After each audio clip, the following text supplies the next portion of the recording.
What up, what up, what up? Not fight. Y'all know how we doing it right. Funk, not fight. Coming on with Body Slam, yo. Ohio, Trigger, Patty. Funk Chronicles. All the Funketeers, Funk Ambassadors, and two Funk Soldiers. You have landed and descended upon Funk from the front seat. 9 on the Grind TV. I'm your host, number 9, right here. Every Saturday, we're kicking it. This month is Funk Not Fight Month. Oh, yeah. Nothing but the ambassadors of Funk on this week, yo. Oh, everybody bounce. Everybody say Funk Not Fight. Oh, we getting down tonight. Come on, clap your hands like this. New York City, my hometown. Bay Shore, shout out. Staten Island, Charlotte, Queens, Brooklyn, the Bronx. Oh, Jersey, you heard what's up, Donna? Give me a call. Love you.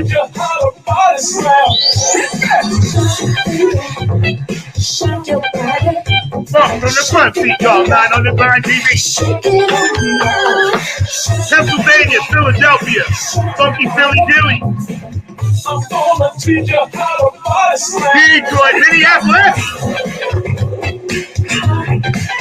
Everybody say Funk, not fight, y'all. We'll be running that Bootsy Collins video later on. My special guest today, Tim Gillies in the house. Funk ambassador extraordinaire, y'all. Oh, I'm feeling it today, yo. I'm feeling it today.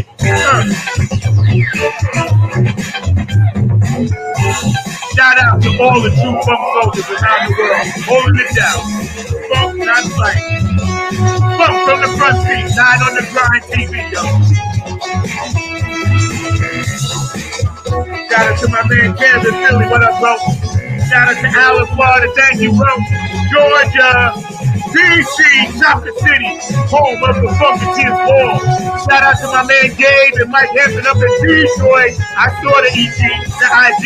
I'm feeling you, bro. Can't wait. I miss you guys. Love y'all. Y'all the Funk fan for life. Shout out to Keith Jackson, P-Funk Radio. Oh, Funk the Dome, the president. Ah, I got you, bro. All right, let's go around the United States. Oklahoma, we got you. Minneapolis, Detroit, Canada, Dubai, Chicago, Illinois, Kentucky. What up? I got a new fan over there. I saw the vote. Thank you. Let's pump this shit up. Oh! California, Robert Savannah. Oh, we got you. Chicago, we got you. New Orleans, we got you. North and South Carolina, we got you. Big love to my nephew, Pat Virginia. I love you, bro. We got you, man. You gonna beat that shit.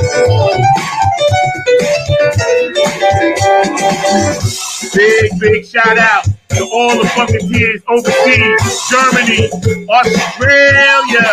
I got you. DJ Cocolino in Italy. I got you. Elizabeth in Ireland. I got you. Daddy Souls in Germany. I got you. We still pumping the hard for you. Hawaii, Samoans, doing the Humpty Hump. China, Tokyo, Japan, Tokyo, Yo, Dubai, Africa, Colombia, the Dominican Republic, Haiti, Jamaica, we got you.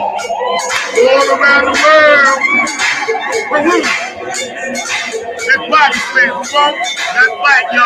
We're going to be showing that video later. With our special guest today, Tim Kinley. My man, Mr. Markley, extraordinaire, is back in the house. Who was that, yo? Say what? Funk, not fight. Oh, we going to do it right. Nothing but the book right here. Don't forget, at the end of the month, we got none other than Peppermint Patty coming on. Yes. So, y'all stay tuned for that. July 29th. You'll be beaming in right here from the Funk Ship 1. And maybe we'll see who knows. You never know, Bubba. I'm feeling good today all around the world. Love this funk.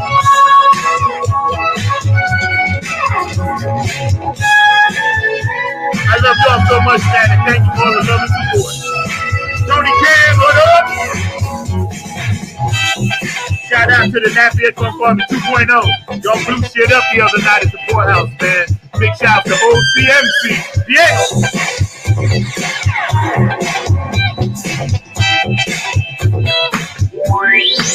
Yo, when I get off the stage and be tired, I'm just gonna do this shit here. You never know when that day's gonna be.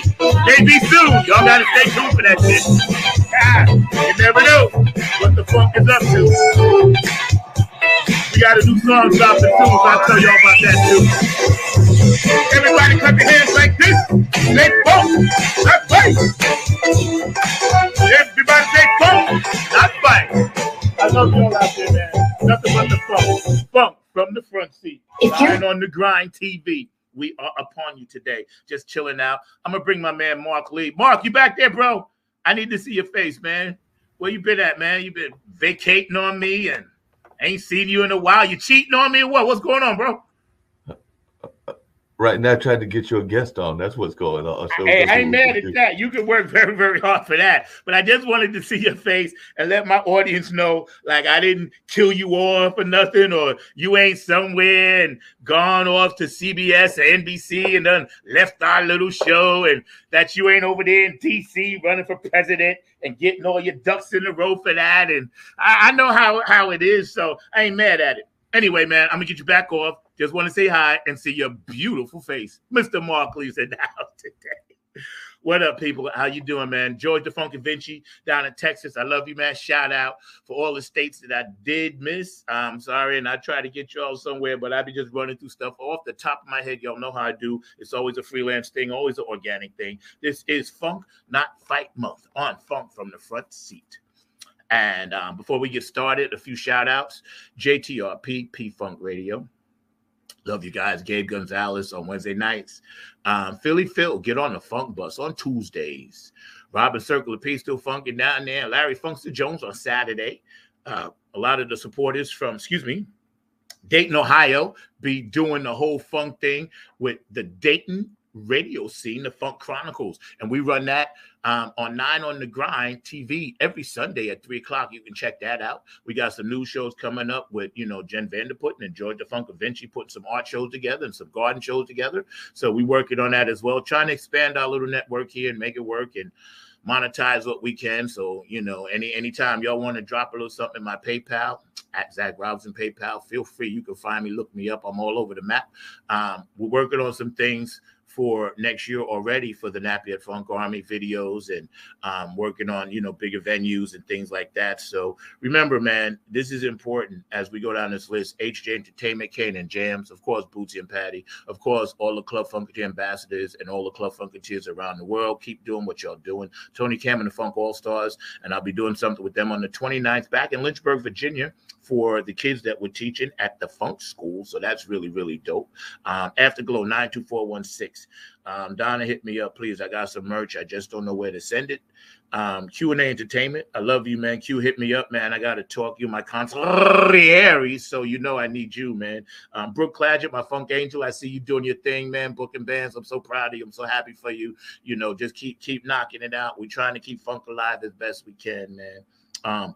Patricia Diori's art. Curtis Wilcox and George the Funk Vinci, and I got all this stuff like right here, so it's for you guys to see. Thank you guys so much for always doing what y'all do, man.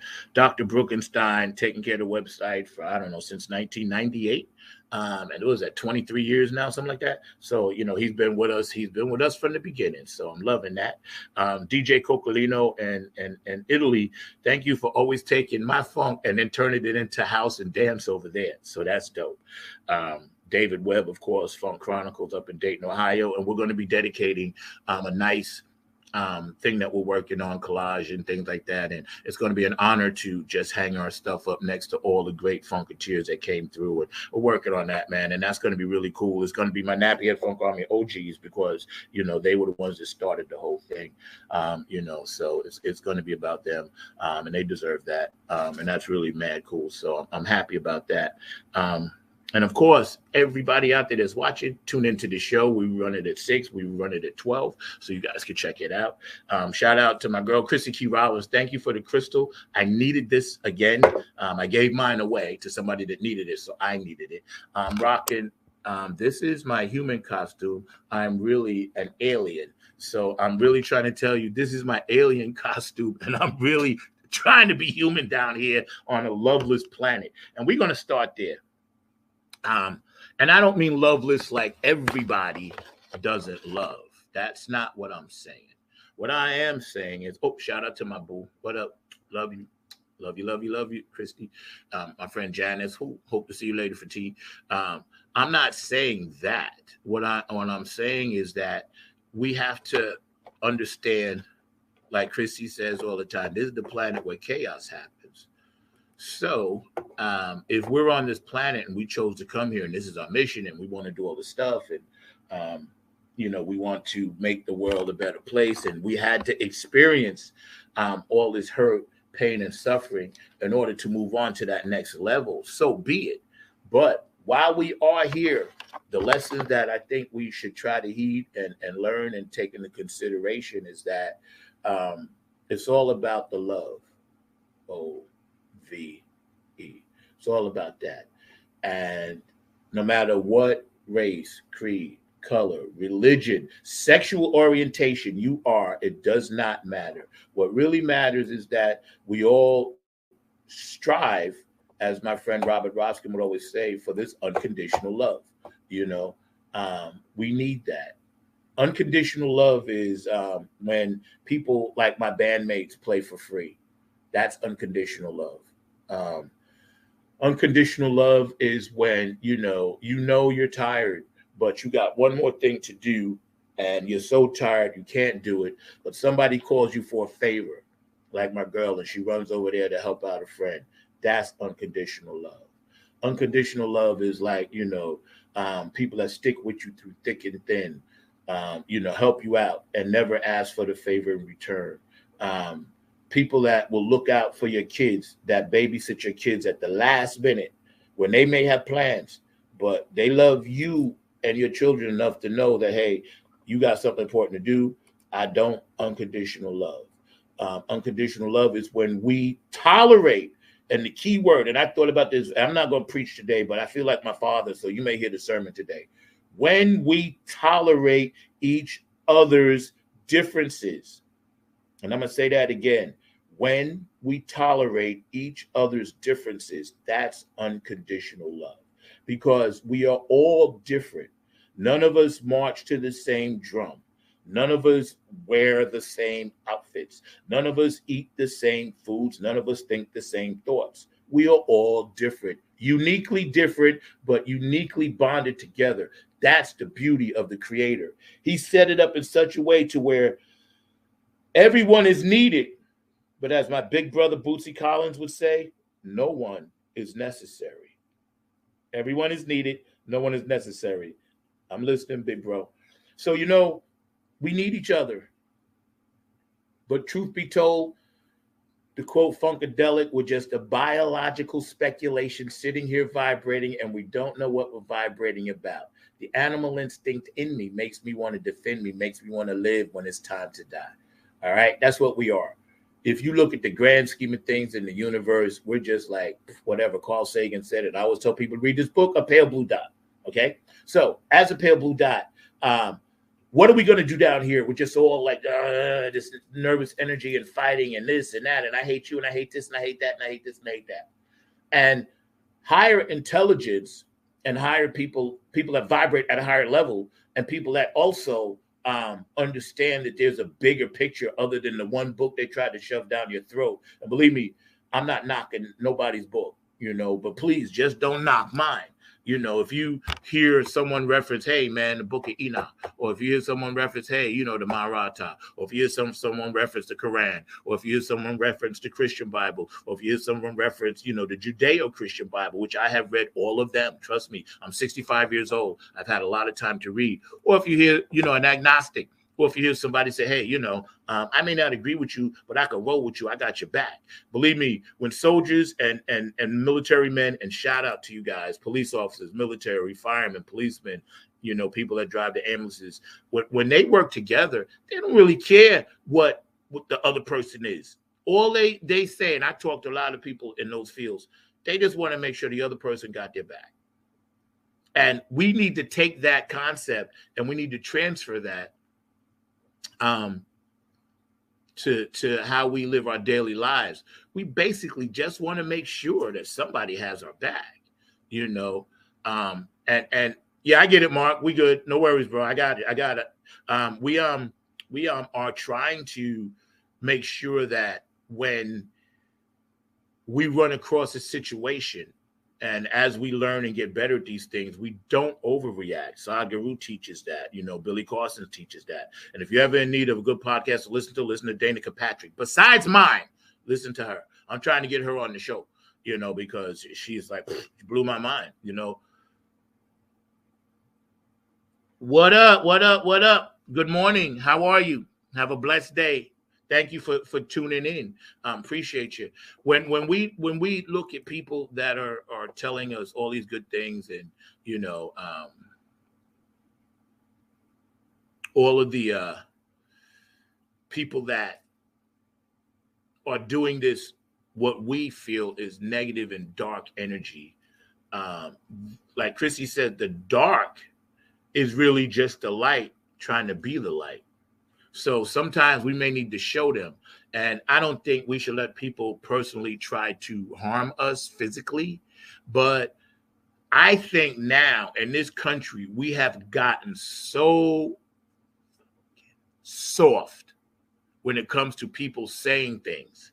It's not nice to say mean, cruel things, of course, about anybody or anybody's lifestyle or anybody's religion or whatever. No, of course, that's not nice. But at the same time, people are entitled to their opinions, right? So if their opinion is different from yours, there's no need to hate on them for it. That's my point. You don't have to hate on people for their opinions, because their opinions are their opinions. This is something that has been really hard for me to learn. I'm finally at that threshold. I'm at the door. It's ready to open up. And I might too have learned this valuable lesson. I cannot be judging others because of their opinions, because it's their opinion. And I've been on this track for a long time, and I actually felt some personal spiritual growth. And I really think that that's something that I personally needed to do. And this way I could go out and help others try to understand it and deal with that. Because I'm not a counselor, I'm not a certified therapist, or none of that. But I did work in healthcare for 22 years. I do understand psychology. I do understand the mindset of everybody across the board. Now I say, Dr. Brooks was back from vacay. What up, bro? I missed you, man. Sonia, what up, sweetheart? I love you. Love you, love you, love you, man. Yeah, so I think that qualifies me. I think that qualifies me, because when you can deal with so many people of so many different nationalities, especially in healthcare, anybody that's a nurse, and I know, Sonia, you want, we have to put all our differences aside when we're trying to make someone feel better. The industry that Dr. Brookenstein is in, the tech industry, he has to deal with so many different people, Love Jones, what up? Yeah, we have a lot of growth to do, but I see so much growth and positivity out there that I'm going to be on the side of optimism. I'm not going to give up. I think that we should all, fight the bloodstained banner and keep it live and keep it moving and keep us together as best we can without the negativity. So without further ado, Mr. Mark Lee, we got Tim Kinley on. I see you. We do have Tim Kinley on, so that's what I was going to do, is let you know he's on. I'm going to bring him on, get me off. Y'all can come back and get me on later on. But I know you just want to get some airtime. You're making up for your lack of airtime. I ain't mad at you, bro. Tim Funk, what up? Hello. Can you hear me? Yes, I can, man. I'm sorry you got to go shortly, but yes, man. Sorry you had difficulties getting on. How you doing? I'm doing better now. Good, good. Nice to have you. Welcome to Funk from the Front Seat.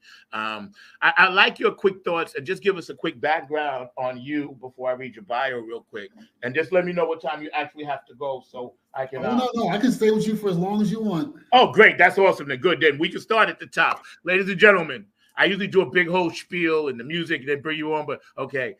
I'll rewind that, and I'll be like, ladies and gentlemen, Club Funketeer ambassador, my fellow state Funketeer down here in North Kakalaki. Well, South Kakalaki. South Kakalaki. Why was I saying North? All right, South Kakalaki. Yeah, close enough.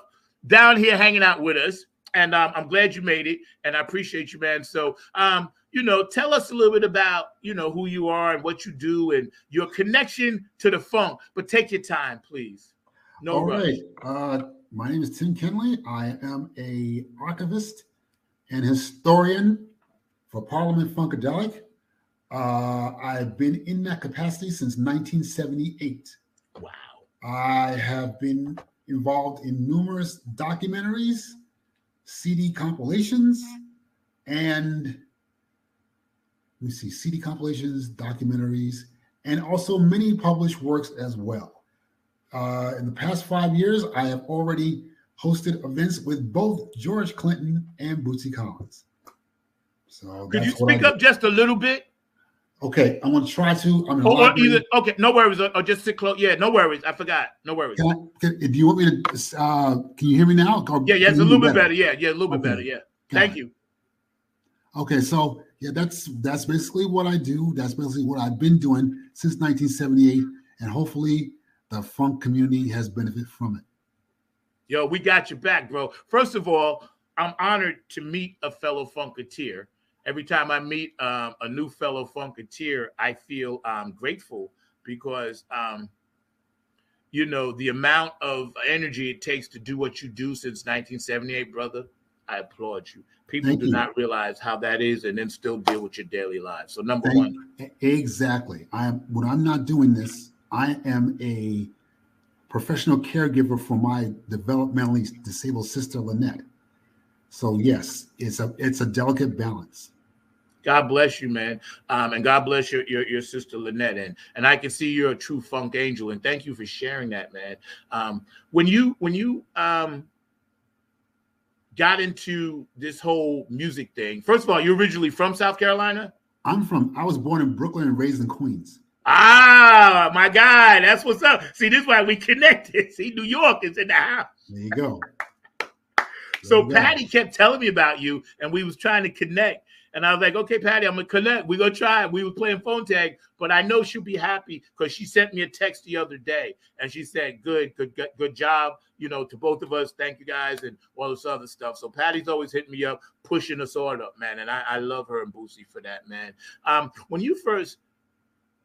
What was your first experience listening to or finding out about the Parley of Funkadelic thing? March of 1978. Oh, this is going to be good. Yes, I was sneaking around the corner from my house to hang out with some friends. At this time, disco and dance music was the rage, but so was the funk. My friend had a tape that, we was playing, we were dancing in front of his house. To this day, I almost remember the sequence of the tape. The first song was Dance With Me by Peter Brown, a ridiculous classic. And then the second song was Flashlight. It stopped me dead in my tracks. I never heard any song approached or executed like that. I just kept saying to my friend, play that again and again and again. To this day, I still do not tire of hearing that record because it made me the Funketeer that I am today. Then you fast forward a couple of months. I was getting ready to graduate from junior high, and my sister was going into the 10th grade. So my older sister bought my second youngest sister a stereo with some records, and my parents bought me a little boombox. One of the records that she gave my sister was Player of the Year by Boosie's Rubber Band. And when I started to read the credits, I was like, that's the same names that are on that Parliament single. And I was like, okay, I'm starting to, I think I'm onto something here. Yeah. All right. So fast forward another couple of months, I hear about this great, slightly fast-paced dance record by the band Funkadelic. Now, mind you, I didn't make the connection between Parliament and Funkadelic because I had never seen them live. So when I saw this record, I was like, this is a great record. This is ridiculous. Again, the same names: George Clinton, Gary Scheider, Junie Morrison, da-da-da-da-da-da-da. And I was like, okay, something's up. So by the time that P-Funk dropped Motor Booty Affair in November of that year, I was completely hooked. That was it. There was no turning back. I spent the rest of the next year just ransacking the cutout bins for older Funkadelic records, because a lot of people don't know right now. You see records from P-Funk that go for like $50 to $75 a piece. People, let me tell you, during that time, 1979, I was getting P-Funk records for like $2, $3 a piece. My first copy of Maggot Brain cost $7. Wow. That's exactly how it was. Okay. From that moment on, I was a Funketeer. There was no turning back. Well, I know I'm probably a little bit older because I'm listening to your timeline and chronicle timeline of it when you first, the mothership first beamed you in and then did your thing, man. And you're getting some really nice comments. I'm going to read one of them. Great contributions to the music industry. Tim Kenley, yet you are such a modest, loving, kind gentleman. Tons of respect to you. Best wishes for your continued strength and motivation. God bless you. Thank you, sir, for that beautiful words. Yes, thank you so much. Any words of encouragement and appreciation appreciate themselves. Well, I think that when we look at that particular timeline of Brian McDonald had a comment. I'm not sure what it means. I think things fell through, but you're still my funk brother. Justin, what up? You remember me? We used to meet at the clubs where P-Funk was playing. So he said, hey, we used to hang out or something like that. I think the timeline, when that era was happening, music was starting to change. Like you said, you heard a backbeat dance song from Funkadelic. Now, their music was danceable, but Funkadelic, hit it and quit it. America Eats Is Young, and Miss Lucifer's Love, and Maggot Brain, and all of the harder edge stuff. Exactly. Right. And when I myself too, as a Funketeer, when I first heard the album Funkadelic, right, I was like, oh man, One Nation of just got it. This just gonna be banging, right? And it was banging, but I had to adapt to what they was changing to do because the music had changed. George always being a forward thinker, Bootsy a forward thinker, innovator. I was like, okay, this isn't much as about that hard rock kind of thing. They're kind of transitioning. I could hear Mike Hampton, doing different things with his solos and hear different melodic more. I just heard more stuff. The times had changed, the industry has changed, technology had changed, and I just heard a lot more stuff. And I'm sorry. Thank you, ma'am. I didn't realize because I get so many people. So Ms. Love Jones. Oh, I see it. Yeah, because I said, sir, I am very sorry. I never want to mistake that. Yeah, so please, you can slap me on Facebook if you want. I'll accept that. Right. I don't know who's sometimes. And that's my producer's fault. I'm going to blame that one on Mark because he should know. He should be telling me these things. Mark set me up just now. Oh, wow. I'm going to get you, Mark. I'm going to get you for that. No, he didn't. But back to what I was saying, and I apologize, ma'am. Back to what I was saying, I think we all had figured, okay, it was just going to be one way. And then that's when I realized, even as a musician, that you have to change. Of course. You have to adapt, and it's all come full circle now because, look, here we are, man. Exactly. Tell me, Club Funketeers, when did Patty approach you about that? When did Patty what? I'm sorry. When did Patty approach you about being a Club Funketeer? Shortly after the event we had here with Bootsy Collins in 2018, we started, Patty and I and Bootsy and I, we started, continuously checking out with each other. And she came up with this idea with the whole thing about, the Club Funketeers thing. Obviously, I wanted to be a part of it because I want to be a part of anything that helps the funk to enrich itself, always. So we started talking, and that's why I landed here right now. I'm a proud Club Funketeer ambassador, and always will be.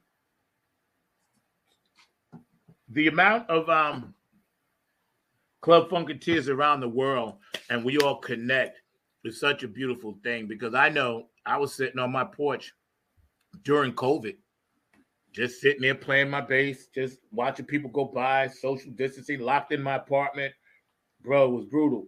I get a call, and I was like, Patty Collins. I was like, this got to be some kind of mistake. I said, she can't be, because she must have not meant to call me. I said, there's no way she's reaching out to me. And she's so, how Patty is always so elegant and regal. And she's like, hey, what you doing? How's this and that? How are you doing with COVID, this and that? And I say, I'm hanging in there. She said, hey, would you like to be a Club Funketeer? And before she said whatever, I was like, yes. Of course. I said, yes, whatever. What else to finish? Just yes. What else are you going to do? If Patty asks you to do something, you're in. That's it. That's it. It's like the mob. Thank you. Yes. I was like, boy, oh boy, I've been waiting for this opportunity. Exactly. And do I got a lot to give? Believe me, I'm bringing the heat, bringing the smoke. They ain't gonna want none of this smoke when I'm finished with it, because I'm gonna bring so much Club Funketeer ambassador smoke, So yeah, absolutely. That's how I met you. I mean, look how we all meet each other, man. Always. And it's amazing. I'm putting up some more comments. I would love to know who these people are, because I think I know a lot of these people face to face, but because they're under a title, I don't know who they are. Same with me, yeah. People, they got their nicknames and stuff, so I'm like, ooh, okay. Exactly. I know. Now, Brian and I stay in touch. Most of the people here, for sure, I'm friends with everybody here on Facebook. Right, of course. So, I'm trying to just always make sure I hit everybody up. And as my band has gotten busy, I've been trying really, really hard to stay on top of all my pages and everything else. So we're doing a lot better. David Brooks says, man, you the bomb. Thank you, that's David Love Brooks. Jones, for forgiving me.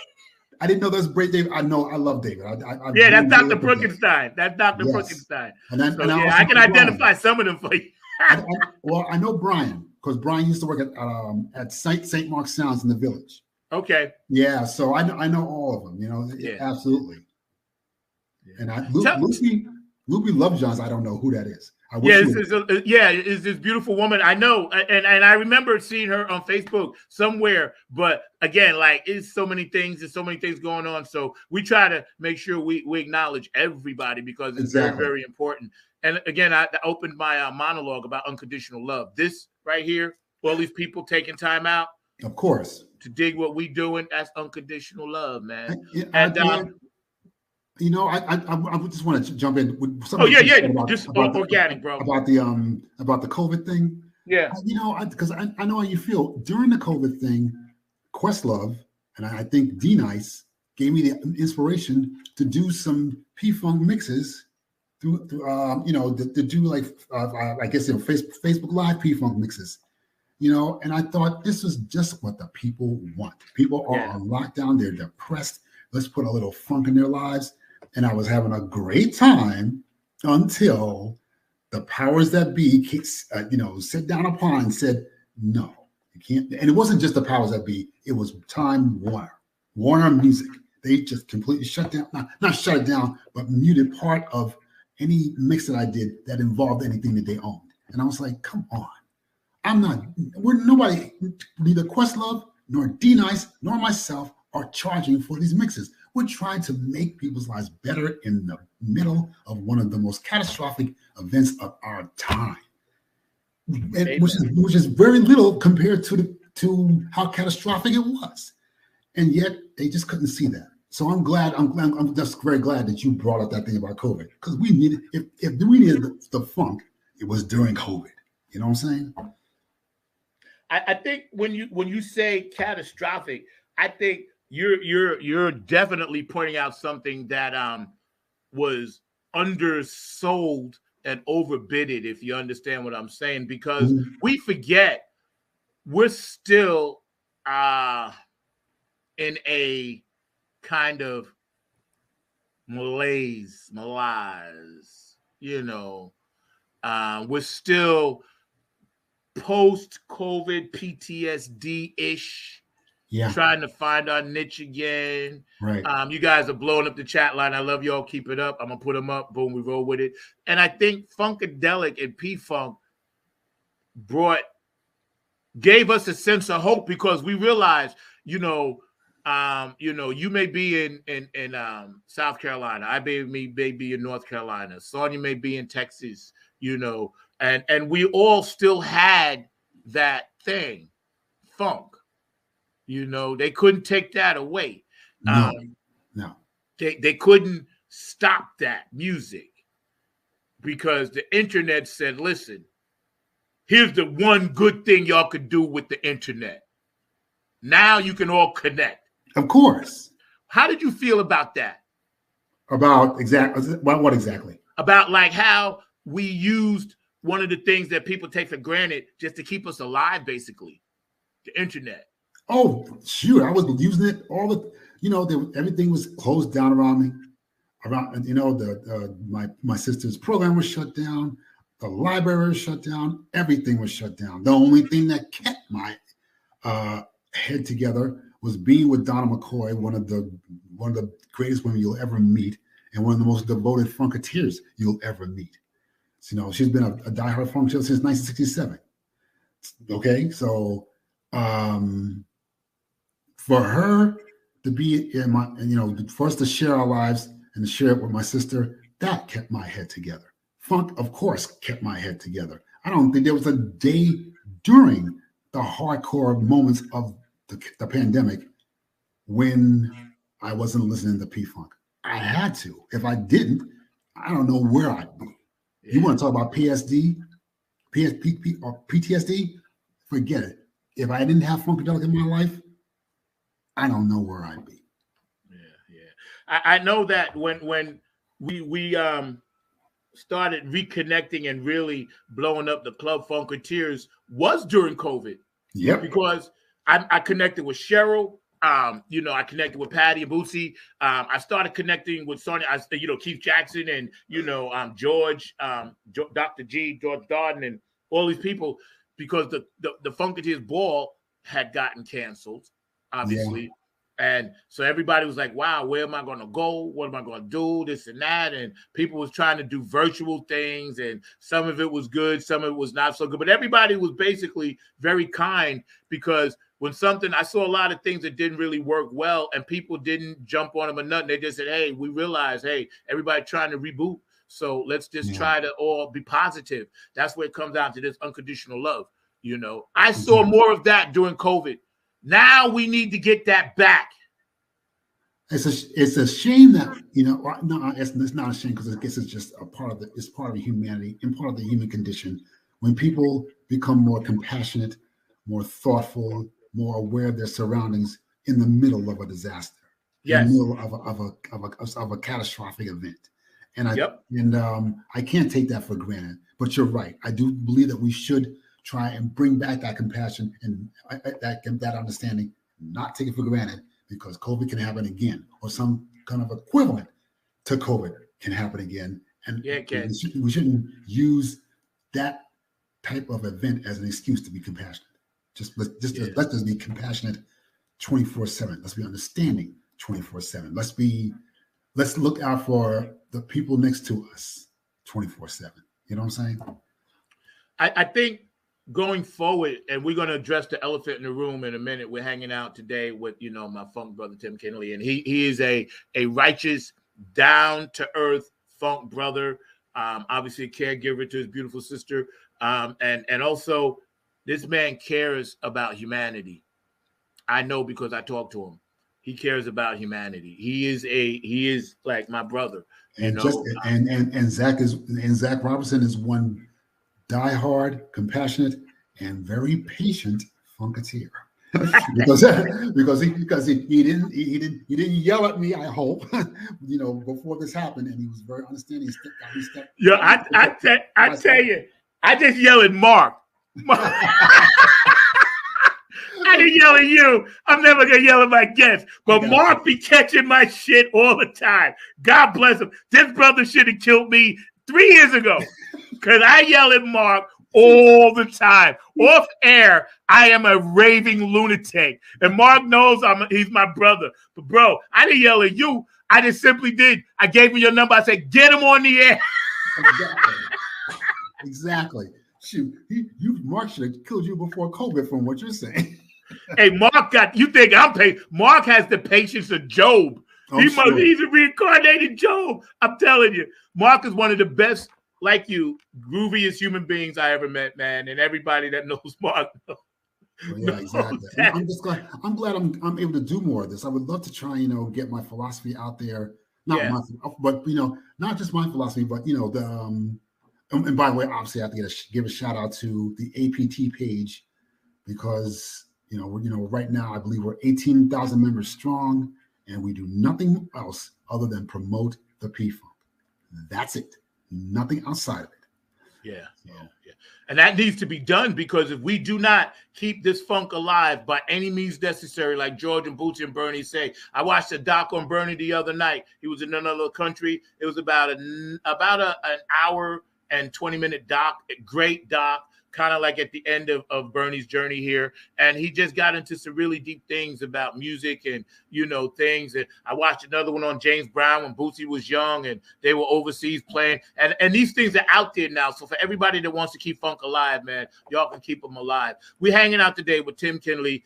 This brother is just one of the greatest brothers. And this is just the first of many segments that we're going to have with him. But right now, I want to hear, I got this covered, Mark, so you don't got to worry about it. I got it. I want to hear my guy, Keith Jackson, and we're going to see what he has. This is Keith Jackson with P-Funk Radio, inviting you to check out my brother Zach Robinson with Funk from the Front Seat. Saturdays, 12 noon on the East Coast and 9 a.m. on the West Coast. It all happens on 9 on the Grind TV and also on YouTube. Great guest, great conversation each and every Saturday. That's Funk from the Front Seat with Zach Robinson on 9 on the Grind TV and YouTube. Check him out. Hey, it's Chrissy Key Rollins here with Holistic Restoration. Okay.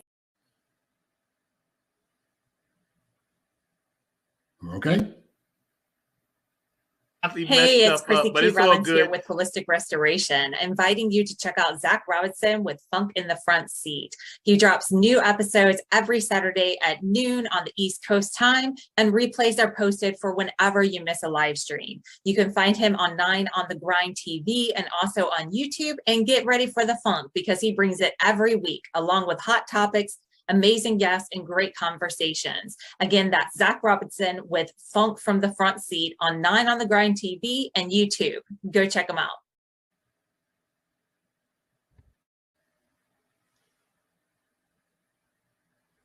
Love her, man. She does a lot of good things. Hey, this is Jen Vanderputten.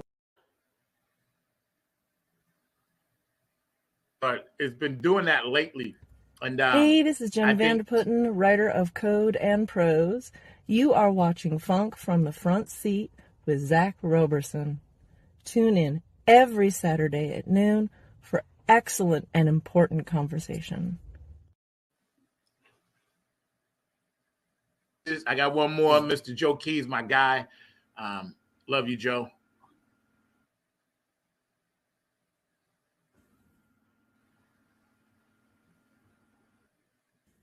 This is Joe Keys of Joe Keys and the Late Bloomer Band.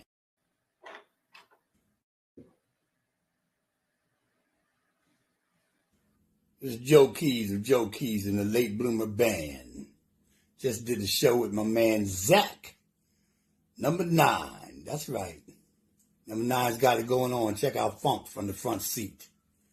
Zach Robinson. Serious good vibrations, y'all. What we need.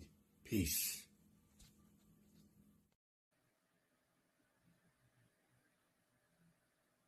He must have came in with you when you was glitching. and he snuck in with you and is trying. Sir Nose. He's trying to. Okay. Okay. He's trying, man. So, but don't worry, we got the power to one. Absolutely. Before we watch this video, we're going to check this out. But I want you to tell our audience and explain to them, what does Funk Not Fight mean to you? Hopefully, it'll mean something that will help to address the tide of violence that we are seeing all across the country. Here in South Carolina, in Columbia, a young man, I believe he was like 13 or 14, was shot and killed by a gas station owner. And it was later found out, it was suspected that he had stolen something, but then they examined the video footage and found out that he had not stolen a thing. Even the sheriff here in Columbia had to get on television and stress that no, this kid did not commit any kind of crime whatsoever. So now a 14-year-old is dead. A shop owner is, a gas station owner is in jail right now. Will hopefully be serving life or close to it. But that's the type of senseless violence that we're seeing not only here in Columbia, South Carolina, but all over the country. It may be a byproduct of what we have with COVID, but it's still a situation that needs to be effectively addressed, not just, not with any kind of meaningless platitudes or anything like that. It needs to be effectively addressed. And I'm not going to sit here and and come off like an expert onto how we're going to solve this problem, but it is a problem that has to be solved. And that's what I think Funk Not Fight comes into play in terms of being an assistance to address this. Yeah, you guys are amazing out there in the chat line. Stay blowing it up. Keep it up, man. We love you guys because the more conversation we have, the more subjects we can get into, and you guys touch base as well. And we appreciate you. I'm hanging out today with Tim Kinley, Club Funk, the ambassador from South Carolina, one state away, and me and this brother are going to connect. And Patty wants you and I to put together this showdown here that we're going to work on as well. So we got to talk off air about a few things. I want to talk to you off air about a few things, possibly doing a segment weekly on my other channel on 9 on the Grind TV, talking about what you do, this and that. We'll talk about it. But I just want to thank you for taking the time out, man, and for jumping on with us, man. I want to before I put this comment up, I just want to say, the devil's advocate, please accept the humble apology on behalf of Warner, but potentially understand it is a tough, litigious system that is till this day playing catch up to ensure all talents, artists, musicians receive adequate, fair compensation for all their contributions. It is a long line, dated back to the 70s. And, you are absolutely right, Love Jones, because we have to remember a lot of times what we want is not always what we get. And I know that from being in the music industry. Sometimes we have to take, the bread and then go somewhere else for the peanut butter and then go somewhere else for the jelly. But before you know it, if you stay persistent, you will have a sandwich. And thank you for those comments. Keep them coming in because they're very, very important. May I respond to that? Yeah, sure. I understand. I guess I'm pretty sympathetic to where that person was coming from, but this was for most of us a once in a lifetime event. People we all know people that perished because of COVID.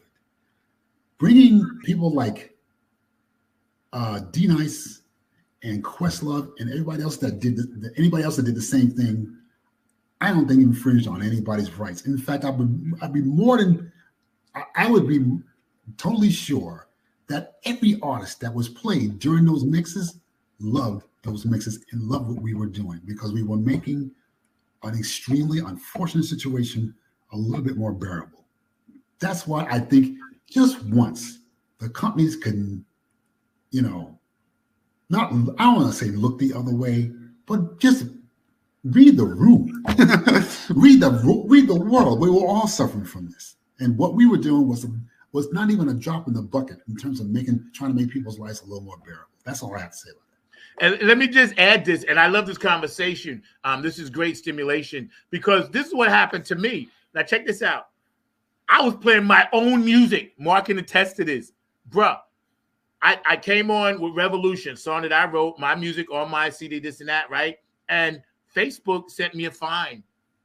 And then I texted them back. I was like, because, you know, we get dinged. Like when I play Bootsy stuff, whatever, I get a ding. Hey, you know, it's going to be cut out in this country, that country, this and that, right? Yes. I ain't mad at that. I get it. Hey, I'm all for protecting artists. So I wrote Facebook back a nice email.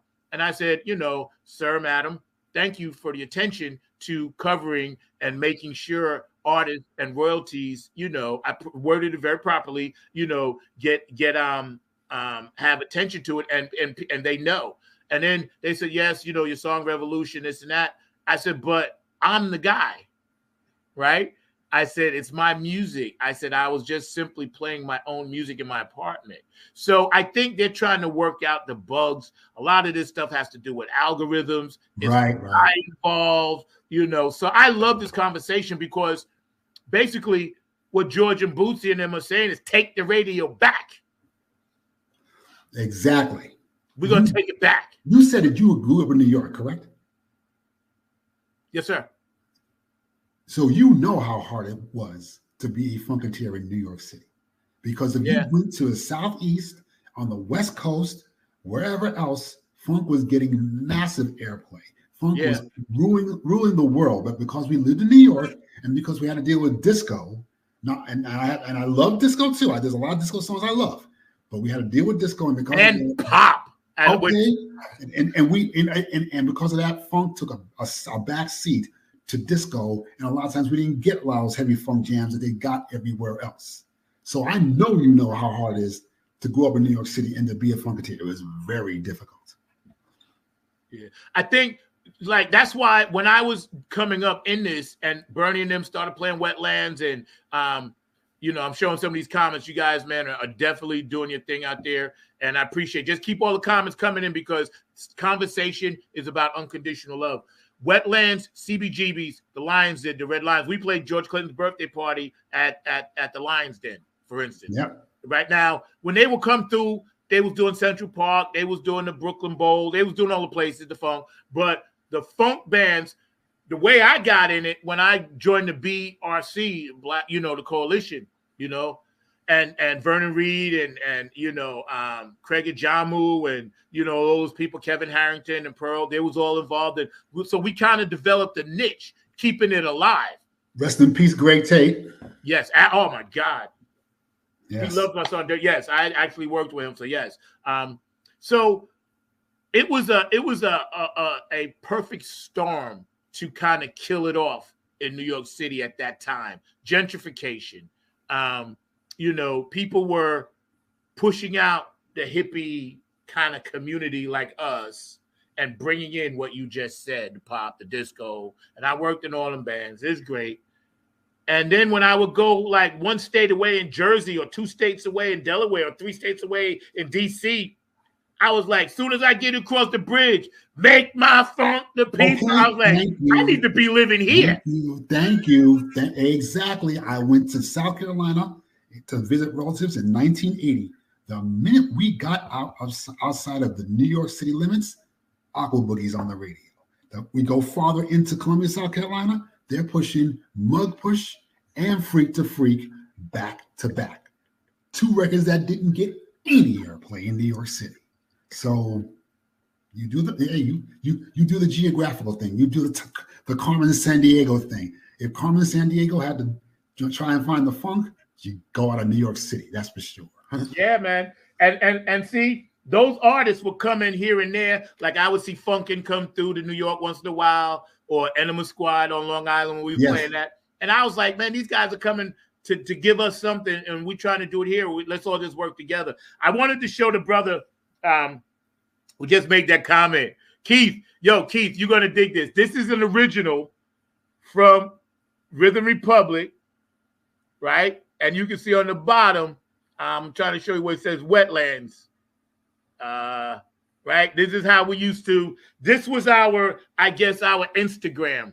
You can see in the corner right there, it says Wetlands. This was our social media. So all you young people watching, this is how we used to do it. We used to have hundreds of these cards printed up. Now, this particular one, Sonya, you would probably love this. I was on this show. This was a Prince tribute, and I know Sonya loves her some Prince. It was Rhythm Republic. They were the headlines, you know. I'm sorry, the Purple Funk All-Stars, then Rhythm Republic, then Nappy Head. So this is how we used to do it. And we used to have to literally, and you know, hand out thousands of these just to get a couple of hundred people. I DJ'd a couple of gigs at Wetlands with the Funk-O-Rama series. Still got it. There. Yeah. That's right. Still got it. So for you guys out there watching, this is how important this stuff was to me, because this was 1998-99. Jeez. This one, 1998-99. George Clinton's birthday bash at the Lions Den. I have these things because of brothers like Tim, because I knew one day I would run into him somewhere and I'd be able to like, yo, brother, I was there. It's my credentials, my birth certificate of funk. That's it. And right there. I feel honored and proud, man. Check this out. We're going to show this video real fast, man. You guys are great on the chat line. Funk is strong, man. Brian, you're right about that, because, we got so many true funk soldiers and funketeers on right now that, you guys please continue this chat. And I want you guys to sit back and watch this video. It's one that Bootsy Collins did, Funk Not Fight. And we're going to come back on the other side and ask our good brother, Tim, his thoughts on this. So y'all sit back and relax. Hey, go, party over here. What we do?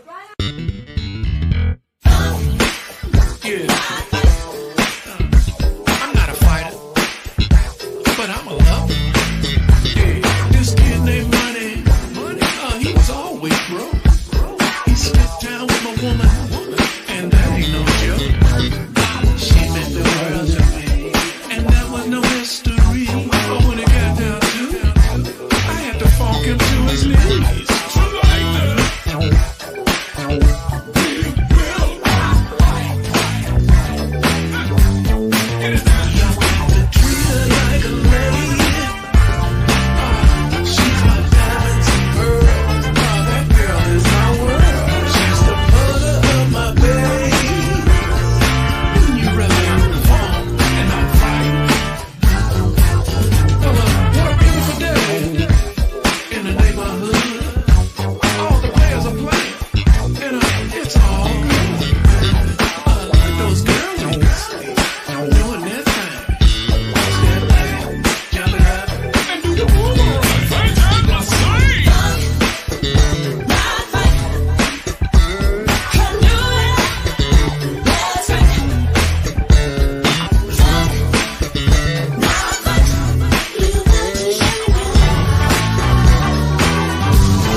There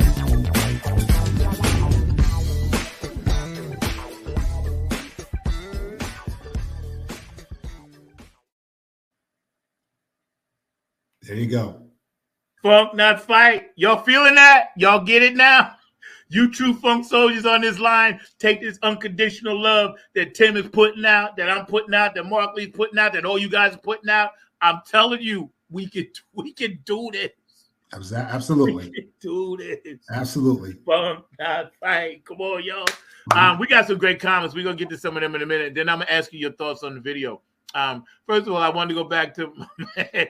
He said, Funkorama, the wetlands, and nothing but the funk. So Keith, man, I love you for that because, bro, people don't even remember that. And thank God, man, you can bring that up because that warms my cockles of my heart. Smoking joints in the parking lot, they're going in and just getting completely funked up. Right. It was the bomb. And Sonia, thank you because, yes, I knew you would like that because it had the Prince sign. So thank you, sweetheart, for that. My guy, Al Rashad, I got to shout him out because Al, of course, this brother, man, I played with him back in the day, him and Jeff Robeson. And I just want to shout out real quick and we'll get back to this, but I got to shout this brother out because I just sent him some tracks down there. He made sure some sax work got done. He played bass guitar on my new track that's coming out, Flag on the Funk. This brother, Al Rashad, and his son, John, is one of the most insane type of nastiest mugs out there. And trust me, follow his music, follow his brother, follow his son, John, and their music is just insane. So that's all I can say. And he plays on my shit, so trust me. He hooked me up with the dope sax player. And yes, Marcus was in the house with the funk. Yes. Absolutely. And Sonya, thank you for this comment. Love the video. Amazing artist, funking it up with Bootsy. Bootsy's the man. You know, he does what he does, man. And you know, they're all our big brothers, aren't they? Yeah, man. Hold on. Let me get to Brian's comment real quick. DJs played on the radio. What people wanted to hear got paid instead of playing real hits. Yeah, you're right about that. And that's why we got the internet now, bro, because we're going to change all that shit. Dennis Chambers, Victor Wooten, Marcus Miller, Cindy Blackman, Rhonda Smith, Phantasma. Wow. Yo, Buckyhead. How can you go? You know what I'm saying? Not to mention Bootsy. He's coming off. You know, Bootsy's so cool. He'd be like, listen, you guys can start the game. I'm going to come off the bench and still drop 30 on you. Okay. That's it. That is it. Yo, can you imagine? Yeah, that was dope. Thank you, man. Thank you, Dr. Brooks. Love the video. Can you imagine the auras and energies in that space when all them cats was putting that together, even though they could have been in different spots, but just theorizing in a perfect world, Victor Wooten, Marcus Miller, Bootsy Collins, Cindy Black, just those beautiful men and women. Just my God. Which is probably the reason why that song sounds like a continuation of, I don't know if you remember Bass Rigged System from the what was it, Worldwide Funk LP? Yes. Yes, that record, the record Funk Not Fight, sounds like a continuation of that. That's why I dig this record, this current record so much, because it takes up where that last record left off. I mean, yep. Who else could get those people in a room other than Bootsy? That's what I'm saying. And the last one, he had Larry Graham. He had before that, then he had George Benson. Yeah, he had one with George Duke. This cat, he dug deep. Yeah, exactly. He does. I don't know. Probably maybe only Quincy Jones could probably cut off with something like that, but only Bootsy would have the vision to have yes, in the same room. Yes, he's a visionary. Yes, exactly. He's miles. Well, Function One, of course, and we're all disciples of the mothership, but just his thing is just so enormously intense. I try to listen to some of the shit that he writes, and I'm like, damn, I never would have thought of that. You know what I'm saying? It's like I'm struggling to write a funk song, and this guy's got thousands. Okay, exactly. Think about that. Think about what this dude has brought down between, because you have some people that make ridiculous comments like, Bootsy only sounds as good as he does because of the effects he used. That's ridiculous. That's idiotic. Yeah, this man has given up funk for James Brown, for George Clinton and Parliament Funkadelic, for his own rubber band, and anyone else who had the good sense to put this man on a record. We don't even entertain those thoughts. Nope. You know what I'm saying? I know I don't. Nah, it's nonsense, man. I tell people, listen, go back and listen to Disco Lady. Oh, man, that was grooving. That's this. So who do you think that was? Okay. Go back and listen to some of James's best shit. Oh, man, this shit is dope. Yeah, they said blah, blah, blah, blah. Who do you think that was? Exactly. And how much did he get paid for that session? As opposed to how much that record grossed. Yo, man, let me tell you, those cats are geniuses, man. I want your thoughts on this new video, Funk Not Fight. My vote? My thoughts on the video, yes. Oh, absolutely. It's on the one. As everything that Bootsy does is on the one. You know, he brought everybody together for a common cause and didn't leave the funk out of it. That's all I need in my life. Dr. Brooker said the power of the one, Bubba. Now, I don't know who, we need more of that collective funk spirit. I believe Tim shot the video. Did you shoot that video? No. No, I think that was, what's his name? Uwe. Uwe. Oh, right. See, I've been trying to get him on the show since like last year, but I know he's going to come on eventually. I'm going to let this comment ride. Please rest assured you are coming into my radar. Has been no coincidence. Know that you and this movement is of utmost importance to my heart. For you are at the heart of soul and funk. It is my intention to strongly advocate and support you all. Thank you. The way. God bless. You rock now. And now I'm sorry, it's very, very small for you. Oh, okay. Let's see how heads can unite, communicate to mitigate the best solutions for the great effort. Forgive me for my reading, but when it comes on my screen and on the bottom, I'm trying to really read it really small. So thank you for that, Love Jones, because, we need more positive attitudes like that. Can you ask her? I don't know. I know people want to go by their internet titles, but since she knows me, I'd like to know who she is because I know I've come across a lot of hundreds of Funketeers over the years. And I would love to know who she was. Yeah, she's probably somebody I encountered in New York. Maybe she'll reveal. I know who she is. I swear I do. Because I know I connected with her at some point, some kind of way. Because I just be sending random shit out to Funketeers. If you got the P-Funk sign up and I see anything with P-Funk or George Clinton or Bootsy on your page, I'm probably going to hit you up. Hey, what up, friend? Thank you. Exactly. Yep. I want to get back to something that is very cool that Brian brought up. And let's try to look at this from two different sides. Like, now that we're in this era, how do we optimize Funketeers earning money and getting paid? And I would like your thoughts out there in the chat line. How do we do that? That's the one thing that's very hard. I think Black music, I think, has moved too far away from the funk. And therefore, it's actually hard for us to even make a living off of this music, much less try and move it forward and move it into other chapters. I think you can. I just don't think that. I think it has to be more independently approached. Like what you're doing, what other people are doing in terms of promoting the funk or promoting their own funk. It has to be more independent because funk has gone back underground now. And I think the only way for it to survive is through independent, more independent energy, I think.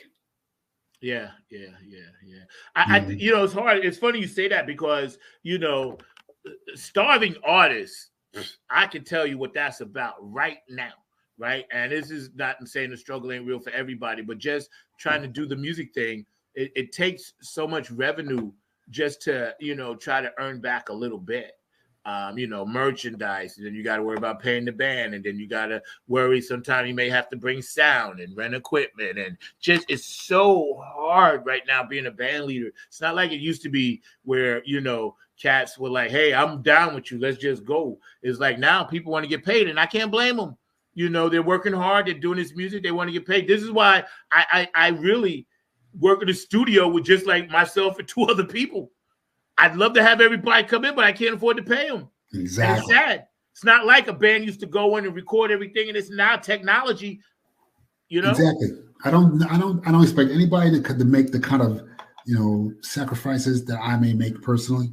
For example, the George Clinton and Bootsy Collins events here in South Carolina, I didn't get paid for that at all. And I did not want to get paid for that because for me, that was my love letter to this. It was, as far as me and Donna are concerned, that was our love letter to this band. And to get paid for something like that wouldn't feel right at all. Yes, same. They paid me more than enough, 500 times over.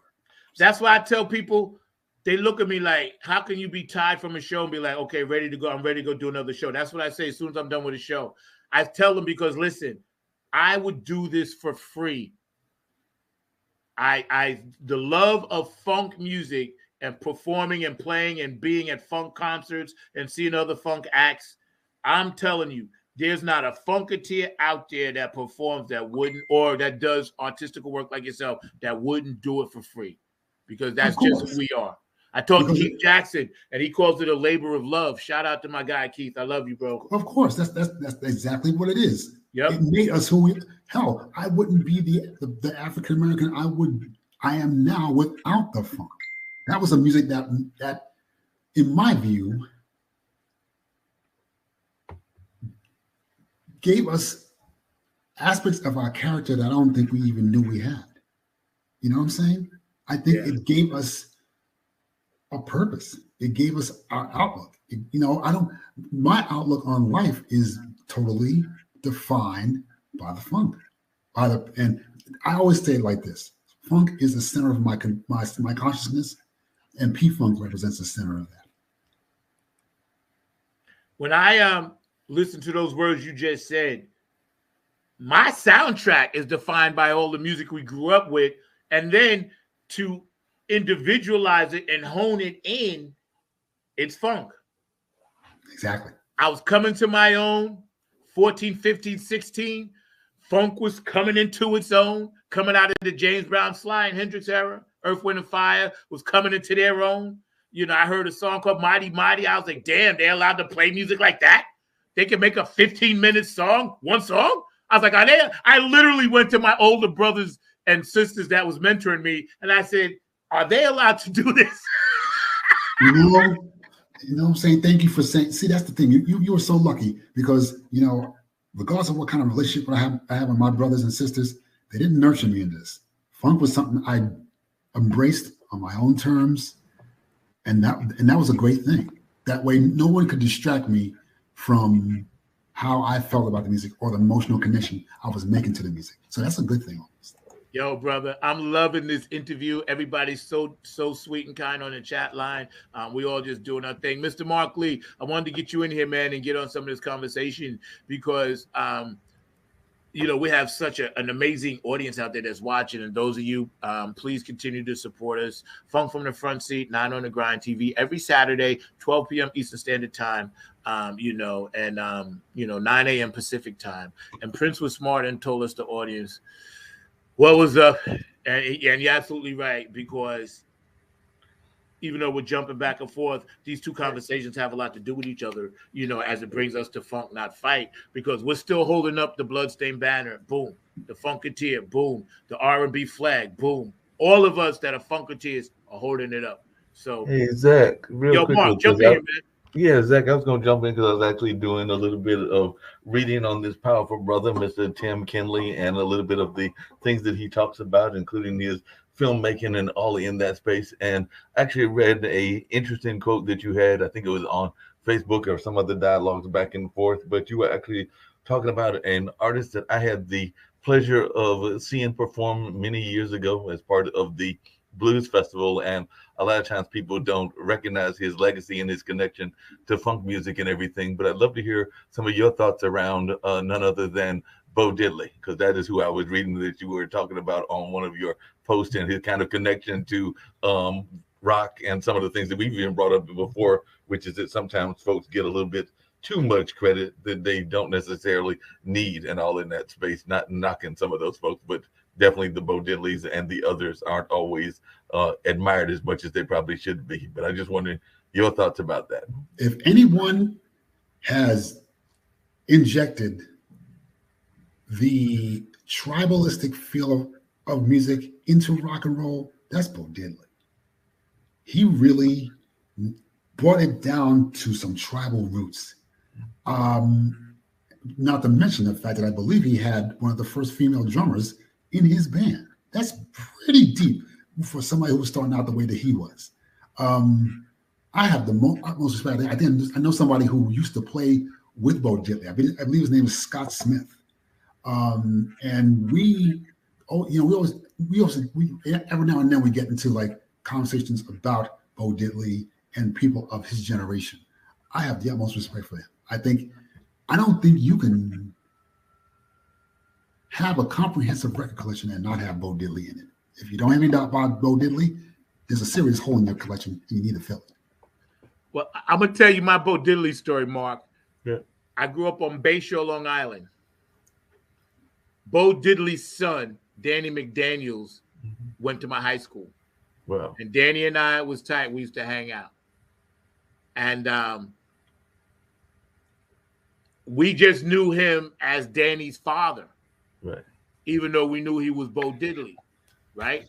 And we knew the type of music he did. And because we were in our teens, it really wasn't our thing. But the most important thing is we learned, we listened, we honored, and we respected, and we acknowledged what came before us, because that's the way our generation was taught. See, now it's a little different. Some kids have it, some kids don't. But back then, it was a given that you looked up to the elders. It wasn't like something you had to ponder and think about. In church, you looked up to the elders, the musicians. In the street, you looked up to the elders, because that's the way we were raised and taught. So when you mentioned the Bo Diddleys, the Chuck Berrys, the Little Richards of the world, like Tim was saying, it's in me. It's already in me. Little Richard wore this first before Prince. Little Richard did this first. So it is in me. It's going to always be there. So in my humble opinion, Funketeers, we carry all of that tribal stuff like Tim was saying. No doubt. Hey, Tim, one of the other things I was curious to know about, because I think when you first came on, you mentioned being in a lane that I definitely respect as well, which is the whole lane of filmmaking and documentarian and all in that space. So I'd love to hear a little bit more about that work that you're doing in that space and the importance of using these tools, whether it's music or whether it's filmmaking, to tell our stories and to get our messages out there and to inform the public, including those that are in the field and those that aren't in the field. I did video for Parliament Funkadelic from 1994 to around 2002. So I think we're talking about some 70 hours of footage. Wow. Unfortunately, a lot of that footage was lost in my move to South Carolina. Some of it is on YouTube. You can see, you can still see some of the stuff that I've done on YouTube. That's a great thing. I always thought that it was fantastic. You know what really inspired me to do this? In Japan, for example, John Coltrane's Village Vanguard recordings are available in Japan complete. No edited, nothing edited, is completely there, only in Japan. When I heard about that, I was like, you know what? I'm going to do the same thing with P-Funk. I'm going to try and document this band in a way that's almost unprecedented. I want to make sure that, because I still have some masters of some of these gigs myself. I still have them for myself. I still have them in the collection. And I want people to understand. I want people to understand what kind of progressive entity P-Funk represents. I'm going to give me a little moment for a minute. I want to just kind of get more broad-minded about this. If we were to assess all of the movers and shakers in popular Black music from the start of what we can call the rock and roll era, from 1955 on down, every one of those people, every one of those individuals met a particular criteria some point in their careers. And that is, they've all scored top 10 songs or top 10 albums on either the Billboard Hot 100 or the Billboard Top 200 singles charts. Right. Everyone except for Parliament Funkadelic.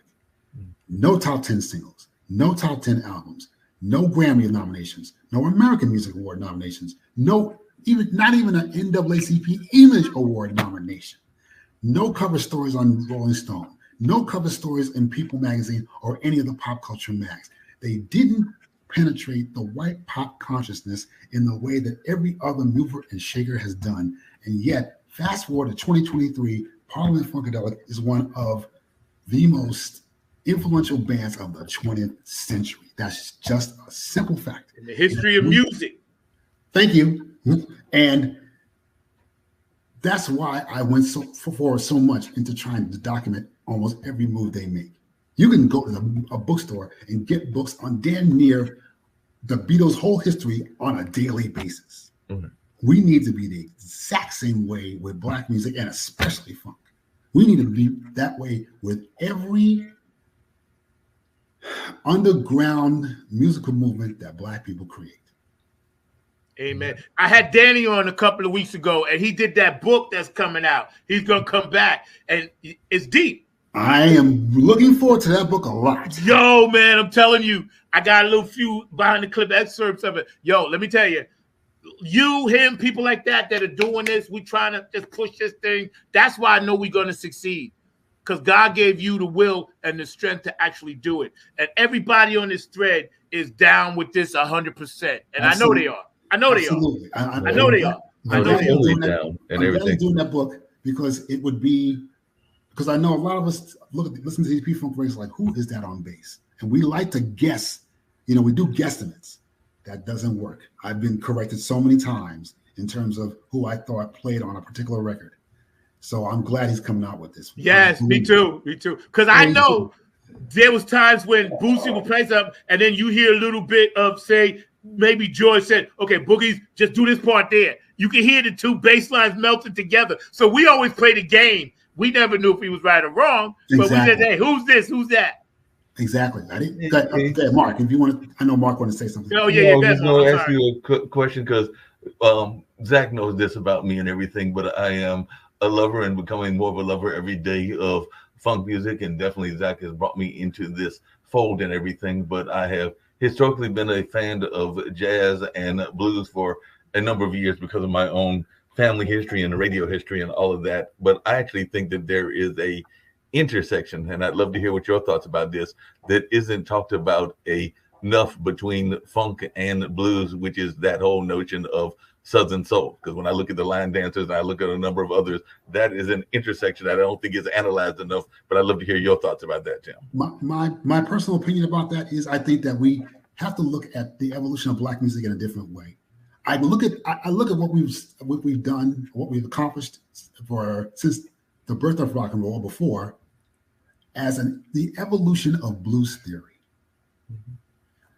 Mm-hmm. I think we're talking about in the 50s. In the 40s, you get the blues. In the 50s, you have rhythm and blues. In the 60s, you have soul. In the 70s, you have funk. In the 80s, you have rap. In the 90s, you have New Jack Swing. Yeah, I think we're looking at just an evolution of blues theory. Blues is running through. It might be thin in some interpretations, but it's all running through all of that music.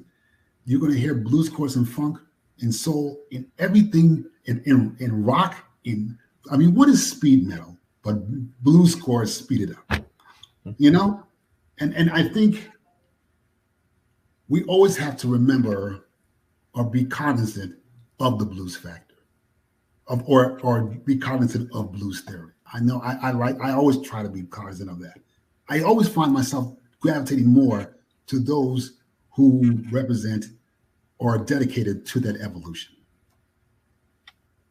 Mark, can I jump in on that for real quick? Please. I was like I told you, I watched that doc on Bernie, and everybody should watch it, man. And he basically said something, Tim, that I'm sure you would agree with, kind of like what you just said. He said the guy kept asking him, and you could tell Bernie was getting irritated because the guy kept asking him, well, what about, you did a complete, concerto solo when you was 4 years old, and you wrote this and wrote that. By the time you was 8, you was playing with symphonies, traveling, doing this and that, right? And doing classical music. And he said, what, how does that work? And then they said, what about, the different instruments and things that you use? And Bernie basically broke it down like this. and I listened to this very carefully. The guy said, because they played like Joyful Noise, then they played Flashlight, then they played some songs, and they was asking Bernie to comment on it. And he said, the guy said, well, wow, when you did this part, what was you thinking about it? When you did that? And Bernie simply said, all the music that I've ever heard and learned and was taught and play is just all music. It's all relative. He said, I put a classical line in Joyful Noise in the back, but then use the string lines from that. I play Bach and Beethoven in certain things on the piano, but then he said, I put myself in it. And then I heard blues. I heard this. So I think it's like you said, what you was asking about, it's all relative. Mm-hmm. Going back to what Tim said. That was just, my comment on that. Just look at Chocolate City. Chocolate City. Oh, God, yes. Chocolate City is what, if I were using the right word, confluence of jazz, classical, and funk.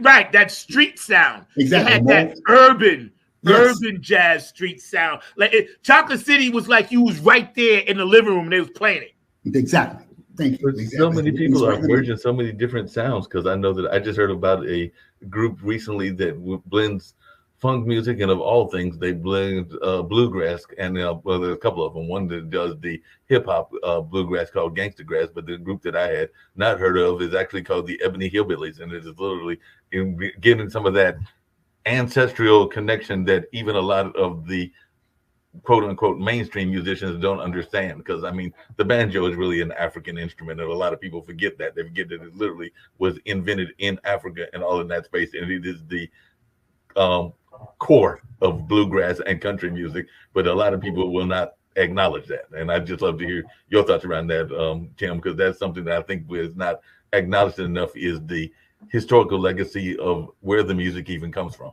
Exactly. And you just acknowledge it, so you good. It still goes on today, as far as I'm concerned. In fact, I'm gonna slide off the track a little bit, because you were talking about the banjo. Mm-hmm. I don't know. Zach may know that the track "One Nation Under a Groove" originally featured a banjo. Yes. So. And who says a funk band can't play rock? There you go. You know what I'm saying? Yep. I think we need more people. Like, for example, I don't know if I ever thought highly as a musician. I always respected him as a musician, but now I'm having a growing level of respect for Questlove. I think we really need somebody like Questlove in the mix to unearth events regarding Black music and he'll be able to bring it more to the surface. What he did with the movie Summer of Soul was amazing. Excellent. Now take that same expertise and get those funk festivals on film and into private theaters. Because if those funk festivals are something a lot of people aren't even aware of. When you tell people that 70,000 Black folks, and let's face it, for the vast majority, it was Black folks. If you tell them that 70,000 Black folks filled the stadium to see Parliament Funkadelic, Bootsy Rubber Band, the Brothers Johnson, Rufus and Shaka Khan, if you can get those little nuggets of history and bring them up to the surface, that would go a significant way into addressing what people don't understand about the history of African American music. I think he did a perfect job on Summer of Soul. Perfect. I think Brian said it best where he said P-Funk has taken funk and music to a level that no band will ever, and I mean ever, will overdo. The bar is set so high. Exactly. Definitely. Hey, Tim, and I hope Zach doesn't mind me asking this question and everything, but one thing I know that has been frustrating to a number of musicians, Zach included, and even those of us behind the scene and everything, is those festivals, and you mentioned the funk festivals that have that title, but there's very little funk to the festival itself. So I just wanted your take on that, Tim, because there are a number of festivals that have the name of a funk festival, but they are made of a lot of pop and other artists. Have you noticed that too? You noticed that too, huh? It's out of control. It's insulting to anyone who's ever grown up on the funk when you see these so-called funk festivals, and it's nothing more than radio-friendly R&B groups. Mm-hmm. Funk was never, well, at least, or I could say P-Funk and the Renegade bands were never radio-friendly. So I'm not sure where they're coming from with this whole funk festival thing when not one of these bands is remotely. The word is marketable, and that's the problem that we're dealing with down here with my management, myself, and this and that. Marketing the right, correct word. Because when you market funk on its own, people don't really gravitate and dig it because they don't really know what it is. And we're seeing that. But then when you just market the brand and the name, like we know, and then the young people get it because it's a hippie vibe. But when they start saying funk is R&B, then what is R&B? Because we know funk ain't R&B. So you got R&B acts on the funk show, but then what are you calling them? Or when you call funk an offshoot of soul. Is soul an offshoot of R&B? Funk was the standard for Black music in the 1970s. It was its own entity. It had roots in what came before, but it was definitely its own entity. And I think the more we talk about it, the more we bring out documentaries on this, the more people will understand that. And maybe it will seep down to a lot of these musicians now whose music kind of seems to be divorced from the funk, and in that case, divorced from what is real. And by the way, I'm going to ask, I'd like to ask the both of you, one after the other. And I don't know how long you're supposed to be on the air. But we're good, man. We good. This is my station. I go as long as I want. Perfect.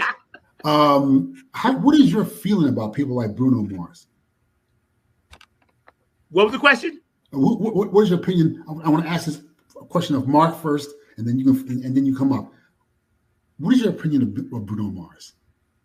Bruno Mars kind of reminded me, and that's one of those articles I read about you, of Elvis and those. So I'm not knocking that he has some performance abilities and some skill abilities, but I think that he is the watered down version of what can be put out there and everything. So I think that it is definitely a watered down version of the true funk because it is more palatable to certain people within the community. So that is kind of my general view of it and everything. So I'm not saying that he doesn't have some good songs, and there are others that are fitting in that category as well. But if you had to ask me, and Bruno Mars is a younger version and everything, I have a lot less respect for Bruno Mars than I do for Sting, because Sting actually went and studied the background of what he was doing and honored those whose legs he stood on. I don't know that Bruno does that enough. That's just my personal opinion. Like, I see Sting and I see some others that actually do the honoring of the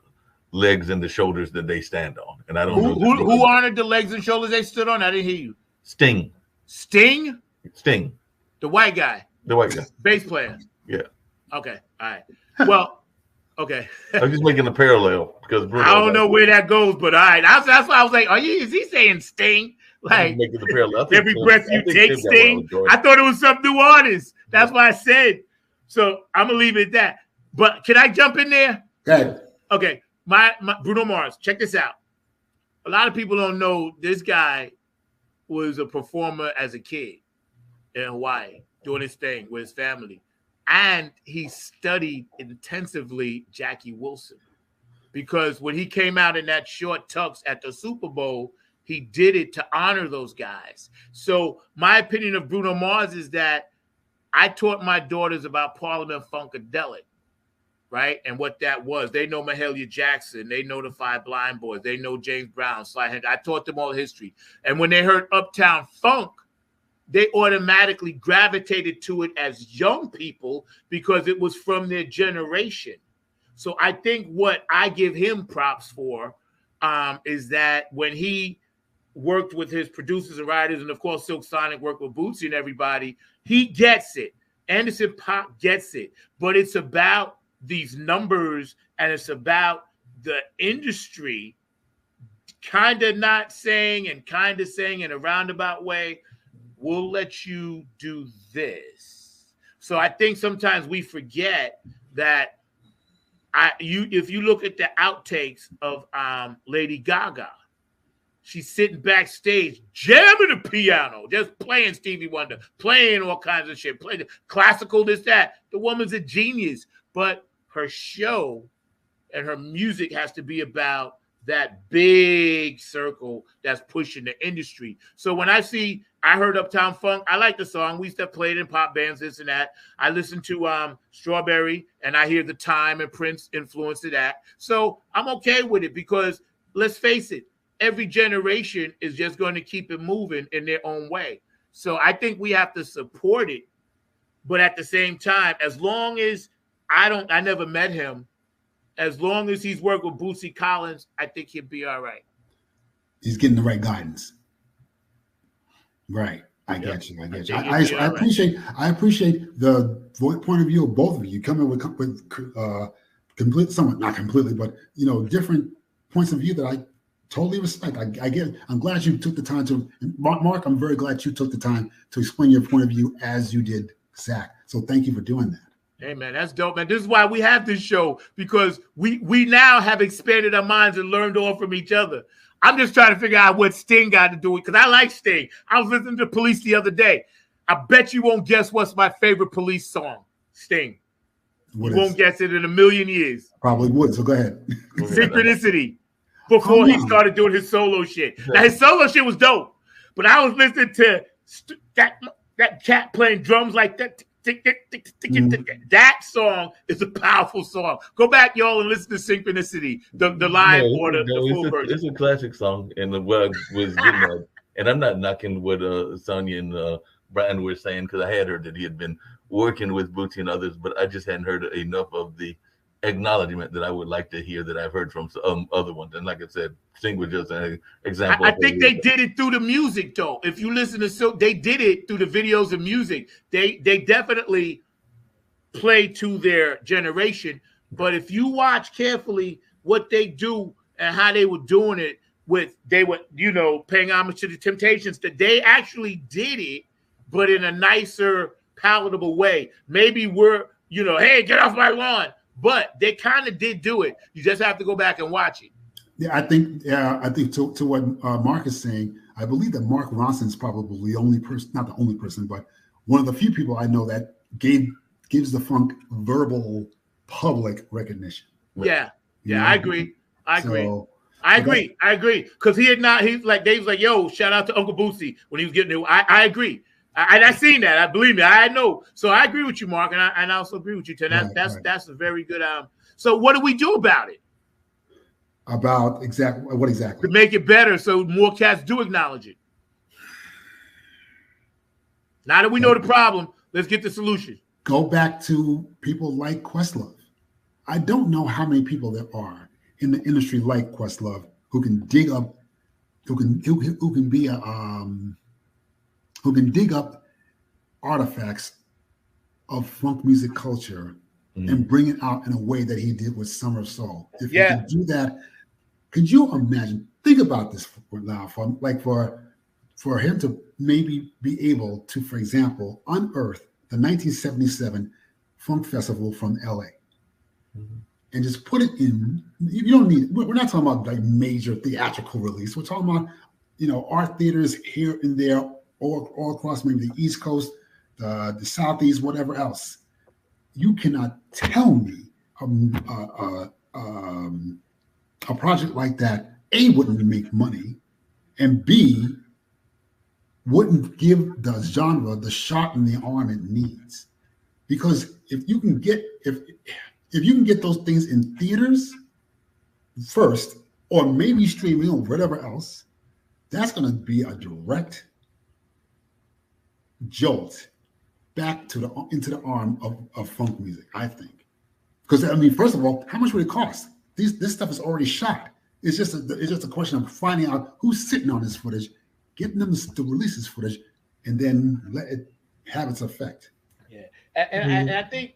Oh, go ahead, Mark. I'm sorry. No, I just had another, and I know I'm redirecting it. Yeah, but we gotta get out. We gotta get out. But I got a quick question. I'm curious to hear Tim's thoughts about and everything. I know it's the whole notion of the funk music and everything, but there is a major strike that is going on and everything, and some people are wondering the impact of AI and other things on the creative world. So I just wondering your take on that, Tim, as one that is in the creative space. And I know that even Zach is training some kids, and I sometimes wonder if these kids are going to be replaced by some of the artificial things that are out there as well. But I'd love to hear your take on this, Tim, and if you've got any thoughts as to whether this is a danger we need to be concerned about. First of all, I don't trust AI as far as I can spit. I don't trust it at all. I've seen it work. I've seen it used for too many.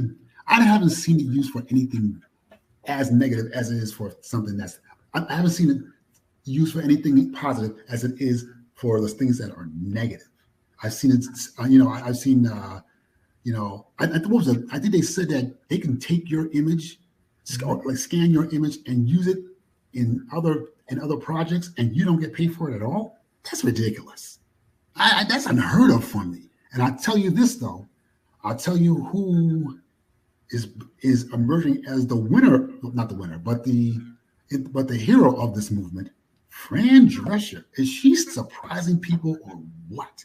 She got into the center of this as leader of the Screen Actors Guild and is speaking her mind in a loud and proud way. I don't know if I've ever had any real connection to this woman other than The Nanny, which I sometimes watch reruns on it. And it's respectably funny. But now this woman is coming into her own. She is the hero of this movement right now. Yeah. I don't know if that answers your question. I hope it does. No, that definitely answered the question. I watched a little bit. Let me jump in, Marcus. We got to go. I watched a little bit of it. I don't know exactly because I got to get more details on this strike. I just wanted to get to some of these comments. Hold on. Let me get back up here. Okay, we're gonna start with da da da da da da da da da da. Okay, hold on. We got a lot of comments we have to get to. Okay, I'm gonna start with this one. Hold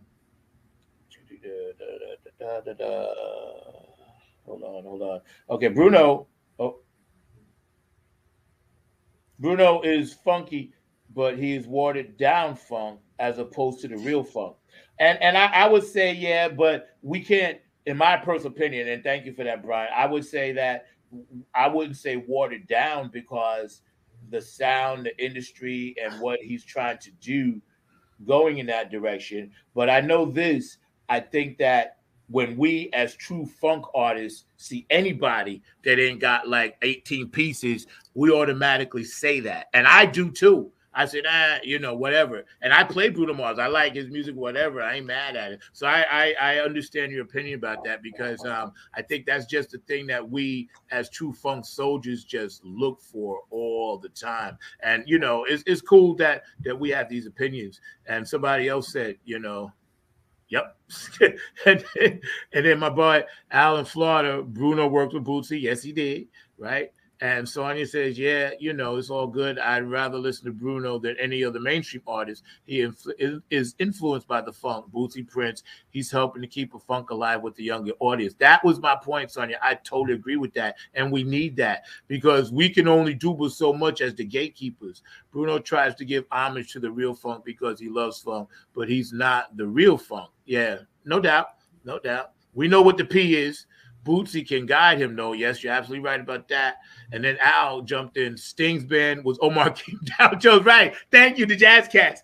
That was the band. Now, that was the one. But back in the day, I just listened to the drumming and Synchronicity, and I know how Stuart Copeland plays the traditional grip.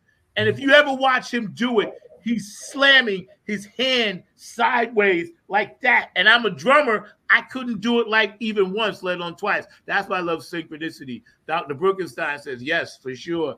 Synchronicity Part 2. Love that song. Yeah, it's dope. Sonia's like, okay, let's get back here. And we talking about Bruno again. Silk Sonic, Bruno, Pack, and Bootsy was a breath of fresh air on the radio. Yes, it was. And I absolutely loved it myself. And I got a chance to hear it a little bit before it came out.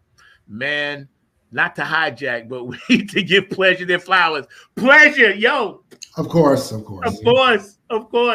My man, Al, we got you, bro. We ain't going to leave them out because you're not hijacking at all. Get on the thread, man, and just pop these questions out because this is what we do over here. Pleasure was dope, and I was listening to him just the other day. I have him on my playlist. Silk Sonic, Bruno Parker, Bootsy with the Breath of Fresh Air. Yep, we did that. And also, too, Questlove is that dude. Getting back to what you said, man, and it's dope. You know, I can always ride and glide jealously with pleasure. Hold on, we got some more comments. Oh, go ahead. Okay, I just want to make one quick point. Sometimes I get into this thing with, you know, on the Rock and Roll Hall of Fame website in regards to, you know, the people that were inducted from Parliament Funkadelic and what people they left out, which was very unfortunate because they left out the women, they left out Tara Ross, they left out a couple of people. I do believe that if you had a Questlove type of individual in the Rock and Roll Hall of Fame, because I don't know if he's on the Rock and Roll Hall of Fame nomination board now, but if you had something like that, somebody like that in 1997, a lot more members of P-Funk would have gotten in. That's why I give Questlove a lot of props. And we have to make sure that we do not forget in Dayton, Ohio, David Webb and his team, the Funk Chronicles, the Funk Hall of Fame. We need to figure out, because I'm pushing that like crazy. You know what I'm saying? Only because it's a Hall of Fame of people that I dig that were left out of the Rock and Roll Hall of Fame. How you going to leave out Slave? Chaka Khan just got in. How you going to leave out Pleasure?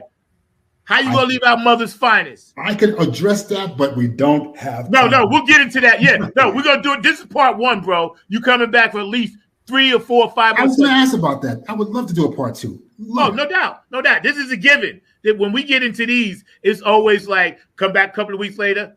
We just do this because now you're a reg on the show. So this is how we do. One more comment, and we're gonna get out of here. The Roots need to bring out a new album. Not only was I able to meet, directly connect with you, but directly connect to Mark, because Mark has got some great ideas in his head, and I'm glad we connected like this. Oh, I always bring Mark in. He's a producer, been here from the get-go, and we chop it up like this. And he's also patient. He's also very patient. Yeah, and he works with you, and I yelled at him. So that's just the way it goes. So you know what? Thank you, Sonya. It is a great show. So you guys out in the audience, give yourselves a great hand. Brenda, I hope you feel better. I'm glad you're home from the hospital. I love you up in Ohio. I always give my guest, and today my guest was amazing. This gentleman came on, took his time out, spent 2 hours with us today. We had a really good, stimulating thread. Everybody out there was giving their great opinions, and we love them all. Every opinion is validated, and every opinion is important. And we appreciate them. Keep them coming in, because we're trying to build this show and grow it and grow it and grow it. And you guys can always watch this to your heart's content, because it's always there.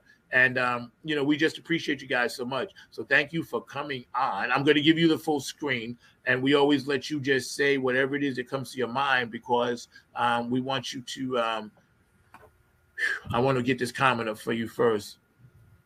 Oh, no, not that one. Sorry. While you're doing that, Zach, don't forget that at 3 p.m. tomorrow, speaking of David Webb, we are as part of the 9 on the Grind. We do have that show that will be airing at 3 p.m. on Sunday, because that is part of the 9 on the Grind network. So that has been running consistently now for almost a month and a half, and it will be on again tomorrow as Has it been that long? Wow. Yo, that's dope. Month anniversary. Yep. Yo, thank you so much, Mark, for jumping on. We give Tim the full screen. I'm going to get off. You can take yourself off, and, just go ahead and. Thank you for letting me express myself on this in the context of this interview. It was fantastic. I'm very honored to be able to sit here and talk to everyone who's in listening distance about how important the funk is to all of us, and how obviously important Parliament Funkadelic is to our souls. And I know it's been a constant stream of nutrition from my soul for the past 45 years. And hopefully it'll play that same role for 45 more. Thank you very much. Yo, man, there's been nothing but the funk, always about the funk. All the true funk soldiers, Club Funketeers, and ambassadors out there, thank you from the bottom of my heart. Take this unconditional love, go out, spread it around, and love somebody today. And remember, funk, not fight. Let's Perfect. Get out of here with some Bootsy Collins, yo. Don't let it cry. Don't let them cry.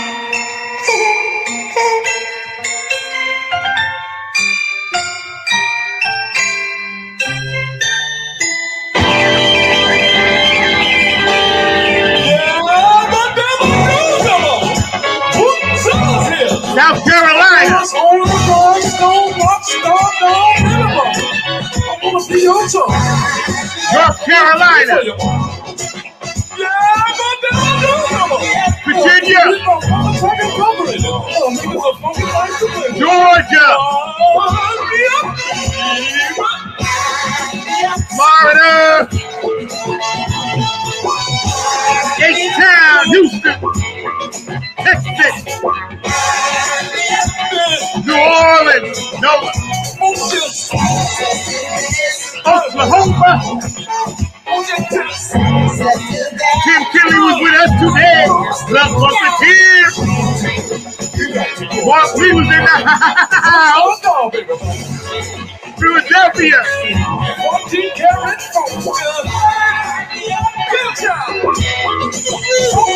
Returns, you heard. New York City. Staten Island, Bayshore. Hometown. Ohio, what's up, Brenda? Glad you home, baby. Boots and panties. We got you. From the front seat. That's right. Detroit. Minneapolis. Come this remote control unit. I hear you up there in the purple land. North and South Dakota, Chicago, Illinois. Nevada, hi Joanne. California, what up, Big Dub? Hi Susan. Washington State.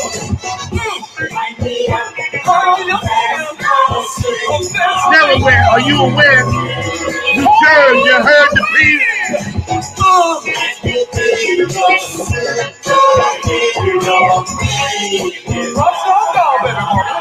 Nothing but the funk, y'all. Funk not Spike Month here. Funk from the front seat. California. Hawaii. Samoan doing the Tokyo, I'm Young High, say yo! Funk not Spike. Japan, Germany, Australia, England, Dubai, Africa. Puerto Rico. I'm a rhinestone, all around the world for the fun, from Antarctica to the South Pole, east to west. You know the funk is the best.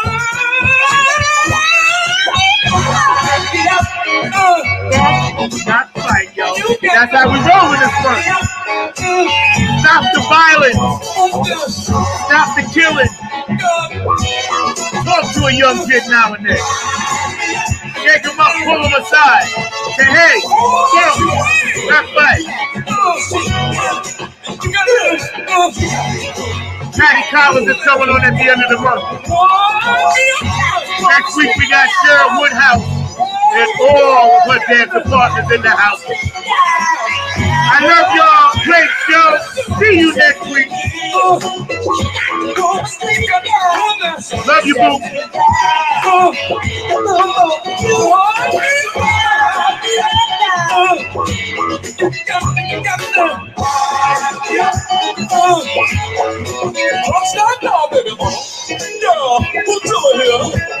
The pride of every hour. Makers of those funky things to play with. Great tunes. The march,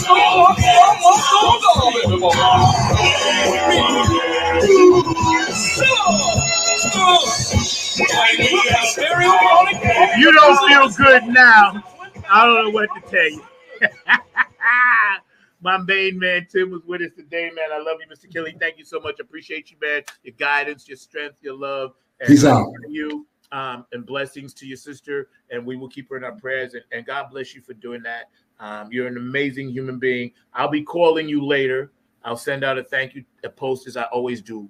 But I'll be calling you later, and we can talk about some things when I get a minute, man, because there's some things that I write down all the time. You see me writing and texting. I'm putting notes in so I can talk to you about it, privately. So no problem. No problem. I'll be here. All right, man. We send love to Donald McCoy as well. That's right.